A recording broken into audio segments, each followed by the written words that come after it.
La souffrance qui reste au Christ. De Christ en nous à la perfection en Christ. La signification des souffrances qui restent au Christ. Je me réjouis maintenant dans mes souffrances pour vous et je complète dans ma chair ce qui manque aux afflictions de Christ pour son corps qui est l'Église. Dieu a voulu leur faire connaître quelle est la glorieuse richesse de ce mystère parmi les païens. Christ en vous l'espérance de la gloire. C'est lui que nous annonçons, exhortant tout homme et enseignant tout homme en toute sagesse afin de présenter tout homme parfait en Christ. L'expression « les souffrances qui restent au Christ » ne signifie pas que les souffrances de Jésus furent insuffisantes. Elle désigne plutôt les souffrances que l'Église comme un seul corps dont Christ est la tête doit porter. Pourquoi l'Église doit-elle souffrir ? Tout d'abord parce que les croyants doivent passer par la souffrance de séparation afin de rompre avec l'attachement à soi et au monde et de désirer avec joie s'unir à Christ. Ensuite, parce que le monde qui ne connaît pas encore Christ devient sous l'influence de Satan l'instrument de persécution. Le diable ne peut atteindre l'Église qui est en Christ, mais il peut tenter d'entraver l'œuvre de Christ, l'Esprit qui demeure en nous et nous conduit à la maturité spirituelle pour devenir parfait en Christ. Le témoignage des apôtres est le prix du sang. Comme nous le savons, la plupart des apôtres du Seigneur ont connu le martyre.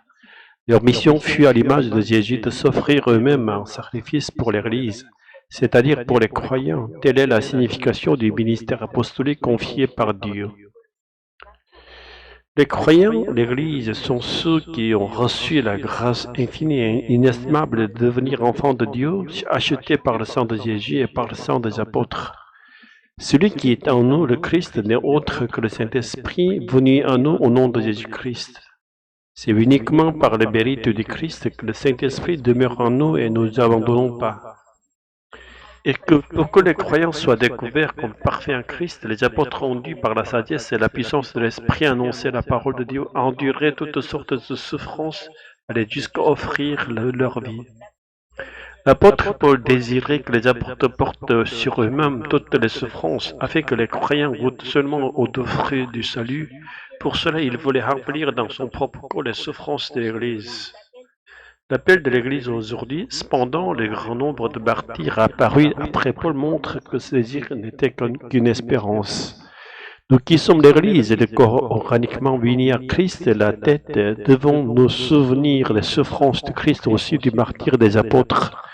Mais ce souvenir n'est pas une blessure, il est semblable au sang précieux de Jésus qui donne à l'Église la vie et la guérison. Quelle que soit la mission ou le service qui nous est confié, avançons dans la vie de l'Esprit. Imitons le cœur des apôtres à remplir dans sa propre chair les souffrances qui restent au Christ pour les autres.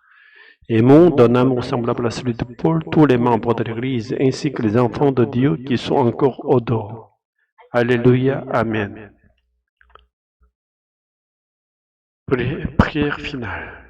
Seigneur Jésus-Christ, tu as qui as porté jusqu'au bout les souffrances de la croix pour ton Église. Donne-nous de participer avec joie aux souffrances qui restent en toi, non pas comme un fardeau stérile, mais comme un chemin de vie et de grâce. Fais que nous soyons unis à toi à la tête et que nous marchions dans l'esprit pour devenir parfaits en toi. Souviens-toi du sang des apôtres et des martyrs, rends-nous fidèles à leur exemple, afin que nous aimions tous les membres de ton Église, et aussi tes enfants qui ne te connaissent pas encore. À toi soit la gloire et l'honneur aujourd'hui et pour toujours. Amen.